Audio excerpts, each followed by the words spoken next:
Hello everyone, target for IQ में आप सभी का स्वागत है। जैसा कि आप सभी जानते हैं, बिहार एपीयू के लिए हमारी टेस्ट सीरीज स्टार्ट हो चुकी है। उसका शेड्यूल भी हमारे इस पे दिया हुआ है, आप हमारे टेलीग्राम चैनल पर भी जाके देख सकते हैं। बहुत ही सिस्टमैटिकली वे में हमने इसको प्रिपेयर किया है।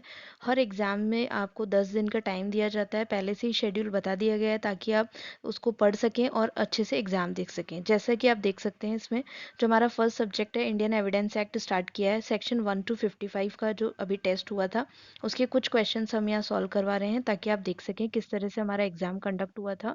विद नेगेटिव मार्किंग हम आपको देते हैं और बाकायदा रैंक भी हमारे टेलीग्राम चैनल पर डिस्क्लोज की जाती है कि जितने भी बच्चों ने इसमें एग्जाम दिया था उनमें से टॉप जो बच्चे होते हैं उनकी हम रैंक भी डिस्क्लोज कर सकते हैं। चलिए स्टार्ट करते हैं। हमारा फर्स्ट क्वेश्चन है, a confession made by a person while in police custody is admissible under which section? Section पूछा गया है। तो जो मेरे ग्रुप के बच्चे हैं वो जानते होंगे, मैंने 25, 26, 27 इन तीनों के एक टेक्निक से याद करवाया था। बच्चा कभी गलत कर ही नहीं सकता कि पुलिस कस्टडी में अगर कन्फेशन वाली प्रोविज़न है तो सेक्शन हमेशा और हमेशा कौन सा आएगा? सेक्शन 26। नेक्स्ट क्वेश्चन देखते हैं, अ को डिफेंडेंट इन अ केस। को डिफेंडेंट जो होता है वो अपने केस में क्या कर सकता है? कैन नॉट क्रॉस एग्जामिन, ये तो वहीं पे गलत हो गया। तो जो इसका सही अप्रोप्रिएट है वो है answer C, can be cross examine by another codefendant as a matter of right. उसका राइट है when their interest is adverse. देखिए सी और बी वाले में थोड़ा सा डिफरेंस था, सॉरी सी और इसमें 4 वाले में क्रॉस एग्जामिन तो वहां भी कर रहा है बट उसका matter of right as a interest नहीं हुआ है। तो मोस्ट अप्रोप्रिएट जो आंसर आपका वेरी इंपॉर्टेंट करेक्ट होगा वो होगा ऑप्शन नंबर 3। नेक्स्ट है, अ डिस्प्यूटेड हैंडराइटिंग। ये वेरी इंपॉर्टेंट क्वेश्चन है, इससे आपके मेंस के कंसेप्ट तक क्लियर होते हैं। किस तरह से देखते हैं कि जो फर्स्ट ऑप्शन है वो कहता है एक्सपर्ट को बुला के हैंडराइटिंग, ठीक है, ये भी सही है बिकॉज एक्सपर्ट के जो ग्राउंड्स है उसमें साइंस, आर्ट और foreign language, foreign laws and finger impression और हैंड राइटिंग, ये 5 ग्राउंड हैं। तो हैंडराइटिंग का ग्राउंड एक्सपर्ट प्रूफ कर सकता है। दूसरा ऑप्शन था एक्विंटेड, मतलब परिचित व्यक्ति के द्वारा, वो भी कर सकता है। तीसरा है कंपैरिजन करके। तो तीनों ही अप्रोप्रिएट हो गए और इस तरह आपका सही आंसर हो जाता है ऑल 4। कई बच्चों को डाउट था कि हम पिछले साल की जो गाइड आती है उसमें से ही उठा के बना देते हैं, तो देख लीजिए वो भी यहाँ देख सकते हैं कि इस तरह का नहीं है। बाकायदा स्टडी करके बहुत ज़्यादा क्वेश्चन को ट्विस्ट भी किया है, कुछ सिंपल भी डाले हैं, केस लॉस भी डाले हैं, हर तरह का मिक्स करके हमने बनाया है।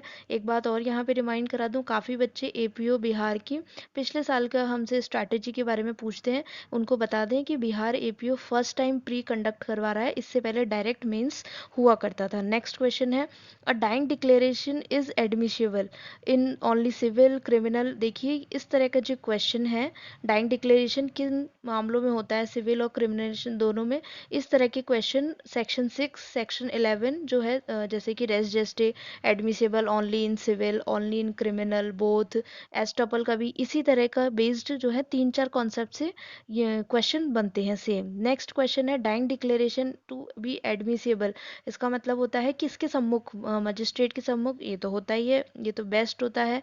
फिर है पुलिस ऑफिसर के सामने भी हो सकता है, ये भी एक केस में कहा गया है, और डॉक्टर के सामने या प्राइवेट के सामने भी हो सकता है। तो इसका सही आंसर हो जाएगा 4, मे बी मेड इधर बिफोर मजिस्ट्रेट, पुलिस ऑफिसर और डॉक्टर एंड प्राइवेट पर्सन। ये डिफरेंट डिफरेंट केस लॉ से ये चीज़ें निकल के आई हैं और इनको कंबाइन करके एक स्टेटमेंट बन गया। नेक्स्ट क्वेश्चन हम देखते हैं, a fact forming part of the same transaction is relevant. Section है, डायरेक्ट सेक्शन से क्वेश्चन आया है लेकिन बच्चे फिर भी घूम जाएंगे, आपको सिर्फ ध्यान रखना है सेक्शन की जो लास्ट लैंग्वेज है वही इसका इंपॉर्टेंट है। Not in issue become relevant when may have occurred at the same time, same place और different time, different place। Section 6 की लास्ट लाइन ही यही है और ये आपका आंसर करेक्ट करवाती है। नेक्स्ट है, अ रिट्रैक्टेड कन्फेशन। देखिए क्या होता है रिट्रैक्टेड कन्फेशन, एक बार जो स्वीकृति कर ली आपने, संस्वीकृति, उससे आप मुकर गए, जैसे कि प्रत्याहारी संस्वीकृति भी कहा जाता है। जैसे 161 के बयान दिए, फिर 164 के बयान दिए, फिर उनसे मुकर गए, दोनों बयानों में अंतर आ गया, तो ऐसे कन्फेशन को क्या कहते हैं? रिट्रैक्टेड कन्फेशन, प्रत्याहारी संस्वीकृति।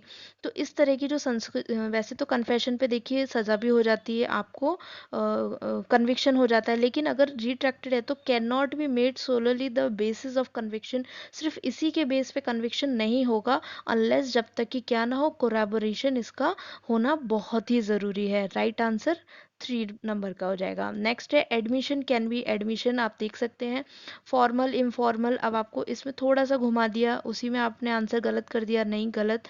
फॉर्मल लिखे हुए और इनफॉर्मल बोले हुए। अब देखिए लिखते हैं जब हम लेटर तो कितनी सभ्य भाषा में बहुत सटीक तरीके से लिखते हैं, तो वो फॉर्मल चीज़ें होती हैं, लेकिन जब हम बोलते हैं किसी से प्रे करते हैं तो सिर्फ सिंपल सी माय लॉर्ड, थोड़ा सा सिंपल सा रिक्वेस्ट कर लेते हैं, वही होता है इनफॉर्मल वे। तो इसमें कन्फ्यूजन होने की कोई ज़रूरत ही नहीं है, बिकॉज एडमिशन की जो डेफिनेशन है सेक्शन 17 में, उसमें लिखा हुआ है एडमिशन कैसे हो सकता है, बाय डॉक्यूमेंट्री, बाय इलेक्ट्रॉनिक वे और बाय ओरल। तो दोनों ही तरीके से। तो यहाँ हमारा आंसर क्या हो जाएगा? इधर फॉर्मल और इनफॉर्मल दोनों तरीके से। नेक्स्ट है एडमिशन बाइंड द मेकर। अब जो एडमिट कर रहा है, तथ्यों को एडमिट कर रहा है, वही तो अपने आप को क्या कर रहा है? बाउंड कर रहा है, बाइंड कर रहा है। तो सिर्फ और सिर्फ फैक्ट से रिलेटेड होते हैं, ये आपको बता दूं। सेक्शन 17 क्लियरली बताता है क्या, कि सजेस्ट द इन्फ्रेंस, क्या इन्फ्रेंस कर रहा है? अनुमान इंगित करना। ऐसा कोई भी कथन जो अनुमान इंगित करे, किसके बारे में? फैक्ट इन इशू के बारे में और रेलेवेंट फैक्ट के बारे में। तो फैक्ट इन इशू ऑप्शन में है नहीं, सिर्फ रिलेट टू फैक्ट्स। तो आप समझ गए, बाकी के ऑप्शन गलत हो जाएंगे। लॉ के बारे में कभी एडमिशन नहीं होता, फैक्ट्स के बारे में होता है। नेक्स्ट है फैक्ट इन इशू मीन्स, आप जानते हैं फैक्ट इन इशू क्या होते हैं? फैक्ट, साइकोलॉजिकल, जो भी चीज़ हम देखते हैं वो सब फैक्ट होती है, सिंपल सी भाषा में। नाउन की तरह डेफिनेशन है फैक्ट की, जो भी कुछ हमें दिखाई देता है, महसूस होता है, वो सब फैक्ट होते हैं। फिर जो फैक्ट इन इशू जिस पे लड़ाई हो जाए, एक पार्टी क्या कहे ऐसा हुआ था, एक पार्टी कहे नहीं हुआ था, तो मोटी मोटी भाषा में आप समझ लो फैक्ट इन इशू होता है। तो अब इनमें से ऑप्शन में आप कैसे पहचानेंगे? सभी यही दिखा रहे हैं, एग्जिस्टेंस, नॉन एग्जिस्टेंट, एडमिटेड। तो आपको पहचानना है विच इज डिस्प्यूटेड। जहां कहीं भी कोई भी तथ्य अगर डिस्प्यूट में नहीं है, एक ने कहा ये हमारे घर में घुसा था, दूसरे ने कहा हाँ मैं घुसा था, तो वो तो कभी फैक्ट इन इशू बना ही नहीं। जहां पर डिस्प्यूट अराइज होगा वही चीज क्या बनेगी? फैक्ट इन इशू बनेगी। तो आपका मोस्ट अप्रोप्रिएट सही आंसर क्या हो गया? 2 number, facts existence or non-existence of which is disputed by the parties। Next question की ओर हम चलते हैं।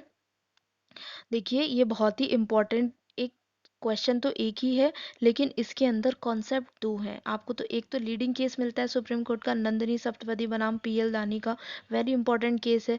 दूसरा आपको कॉन्सेप्ट यहाँ पे मिलता है मिरांडा एक्सक्लूजन रूल। अब आधे बच्चों को तो यही नहीं पता ये रूल है कौन सा, और वो भी इंडियन एविडेंस एक्ट में। देखिए ये रूल है, फॉरेन लॉ से आया हुआ है, इंडिया का नहीं है। इसमें ये था कि अगर कोई व्यक्ति कथन करता है पुलिस को, तो वो तो कथन कर रहा है, उसे कहाँ टेक्निकल चीज़ें पता कि मेरे कही हुई बातें कब कन्फेशन, कब एडमिशन, कब नॉर्मल स्टेटमेंट, कब 164 के बयान, कब 161 के बयान, उसे तो नहीं पता, वो तो सिर्फ बोलता जा रहा है, बोलता जा रहा है। तो फॉरेन में ये रूल होता है कि अगर कन्फेशन है तो उसे तो निकाल देते हैं, क्योंकि कन्फेशन पुलिस वाले के लिए एडमिसिबल है नहीं। हमारा एविडेंस एक्ट भी कौन सा यहाँ से ओरिजिनल बना है, वो भी वहीं से आया है, और आपको भी पता है सर जेम्स फिट्ज स्टीवन ने ही बनाया है। तो फॉरेन में ये है कि अगर किसी स्टेटमेंट में एडमिशन वाले भी हैं फैक्ट और कन्फेशन वाले भी हैं फैक्ट, तो कन्फेशन को तो हटा देते हैं, लेकिन एडमिशन वाले ले लेते हैं। अदर स्टेटमेंट क्या होते हैं? रेलेवेंट हो जाते हैं। बट इस केस में जो नंदिनी सप्तपदी का जो केस था, वेरी इंपॉर्टेंट केस है। इसमें इन्होंने सेक्शन 26 में इसका लाभ लेना चाहा और इसको बिल्कुल हटा दिया गया। क्यों? क्योंकि जो मिरांडा एक्सक्लूजन का रूल है, जो एक्सक्लूड करता है आपके कन्फेशन वाले स्टेटमेंट को, वो इंडिया में एप्लीकेबल ही नहीं है।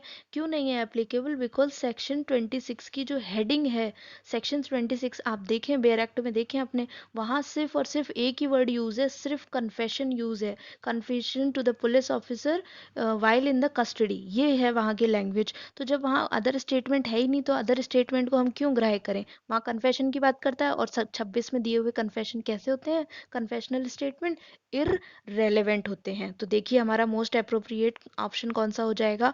न्यायिक स्वीकृति पहला, दूसरा नहीं, 64 के बयान तो हो ही नहीं सकते 164 के। सी ऑप्शन देखें, स्पष्ट रूप से संस्वीकृति शब्द का उपयोग करती है। कौन? धारा 26 स्पष्ट रूप से क्या है? कन्फेशन है, इसलिए यह स्वीकृति का अपवर्जन करती है, वहां संस्वीकृति मानी ही नहीं जाएगी। नेक्स्ट क्वेश्चन हम देखते हैं। भारतीय साक्ष्य अधिनियम किसने बनाया था, मतलब ड्राफ्टेड या फादर कह लीजिए, जो भी है, वो है sir James Fitz Stephen. F लिखा है, इसका मतलब फिट्स का जो इनिशियल है एफ, उसको लिख लिया है, सर जेम्स फिट्स स्टीफन इन्होंने बनाया था।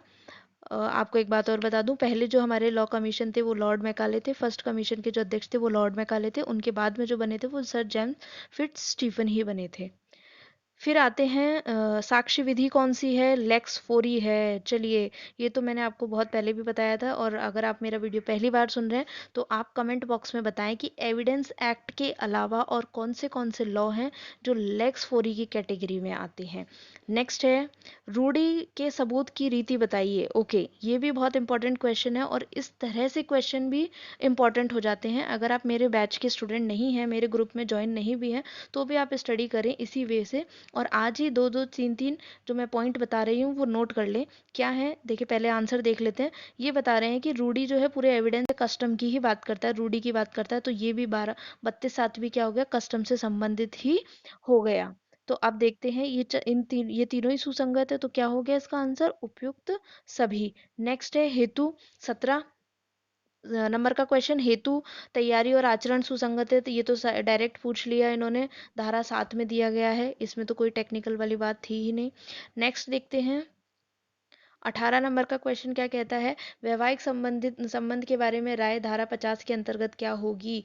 तो धारा 50 जिन्होंने पढ़ी हो उन्हें पता है, धारा 50 तो ज़्यादा इंपॉर्टेंट नहीं है, लेकिन उसके जो एक्सेप्शन है वो वेरी इंपॉर्टेंट है।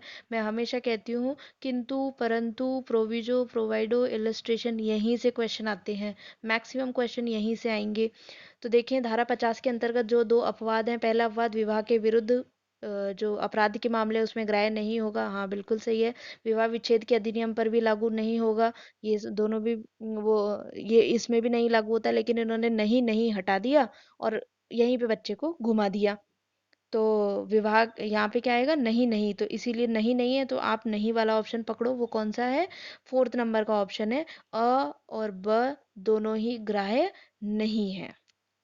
नेक्स्ट है क्वेश्चन, धारा 45 में विशेषज्ञ की राय कैसी होती है, निश्चायक सबूत, नहीं, कभी कंक्लूसिव प्रूफ नहीं होती। कुछ ही दो तीन सेक्शन है जो कंक्लूसिव प्रूफ आपके एविडेंस एक्ट में जो बातें हैं उनको बताते हैं, क्योंकि कंक्लूसिव प्रूफ हो गई तो उसको खंडन ही करने के लिए उस तथ्य को बाद में कोई सबूत मांगा ही, ग्राह्य ही नहीं किया जाएगा, कोर्ट एक्सेप्ट ही नहीं करेगी, आपको अलाउ ही नहीं करेगी। तो कभी भी विशेषज्ञ की राय जो होती है निश्चायक सबूत नहीं होती हैं, उनका खंडन हो सकता है। नेक्स्ट क्वेश्चन है, वे व्यक्ति जो स्वीकृति करने में सक्षम हैं, वर्णित हैं, वो कौन से हैं। यहाँ पे भी कुछ बच्चे कंफ्यूज थे, उन्होंने मुझे कमेंट भी किया था पिछले वीडियोस में कि धारा 17 के अंदर 5 व्यक्ति 7 व्यक्ति हैं। देखिए, धारा 17 में व्यक्ति नहीं है, धारा 17 तो सिर्फ परिभाषा बताती है। धारा 17 में साफ नीचे लिखा हुआ है हेयर इन आफ्टर मेंशन, मतलब इसके बाद नीचे जो भी मेंशन है, तो नीचे कौन सी धारा है, 18 धारा। इसका मतलब जो व्यक्ति हैं जो स्वीकृति कर रहे हैं वो कौन सी धारा में है, वो 18 में है। ठीक है। नेक्स्ट है 21, और ये आज का आखिरी क्वेश्चन है, सुसंगति और ग्राह्यता साक्ष्य अधिनियम में कैसे हैं, पर्यायवाची नहीं, समविस्तारी नहीं, दोनों ही नहीं है। ये तो सिंपल सा ही क्वेश्चन है। अब मैं आपको बता दूं कि जो इस तरह का रीति से संबंधित सवाल थे, आप नोट करें, कमेंट बॉक्स में आंसर दें कि मैप से संबंधित प्रोविजन पूरे एविडेंस एक्ट में कहाँ कहाँ है, और इसी तरह सीआरपीसी में भी जुडिशियल कस्टडी और पुलिस कस्टडी का जो प्रावधान है, मैं वो नहीं पूछ रही हूँ, वो तो सबको पता है, 167 में है, 167 में नहीं। मैं ये जानना चाहती हूँ कि सीआरपीसी में जेसीपीसी का प्रोविजन 167 के अलावा अगर कहीं और है तो कहाँ है। तीसरा है, जुडिशियल मजिस्ट्रेट फर्स्ट क्लास की पावर और एमएम की पावर दोनों एक जैसी होती हैं, और इसका क्या कोई अपवाद है, और अगर वो है तो आप मुझे कमेंट बॉक्स में बताएं। अगर आपको हमारा वीडियो अच्छा लगा हो तो इसे लाइक करें, शेयर करें, और हमारे चैनल को सब्सक्राइब कर लें। और मैं एक बार फिर से बता दूं, अभी भी टेस्ट सीरीज़ का हमारा सिर्फ एक ही टेस्ट हुआ है, टोटल 20 टेस्ट लिए जाएंगे। आप चाहें तो अभी भी हमारे चैनल को ज्वाइन कर सकते हैं, 20 टेस्ट लिए जाएंगे, बहुत ही सिस्टमेटिकली वे में हो रहा है ये सब कुछ, और इसी तरह सबके एक्सप्लेनेशन भी आपको प्रोवाइड कराए जाएंगे। आप हमारे उसको अभी भी ज्वाइन कर सकते हैं ग्रुप को। और आरजेएस का बैच भी चल रहा है जिसमें हम क्रश कोर्स भी कराते हैं, पूरा बाकायदा टॉपिक के साथ आपको पढ़ाया जाता है, आप उसे भी ज्वाइन कर सकते हैं। और ज़्यादा डिटेल के लिए जो स्क्रीन पर नंबर दिया गया है आप इस पर कॉल कर सकते हैं। Thank you.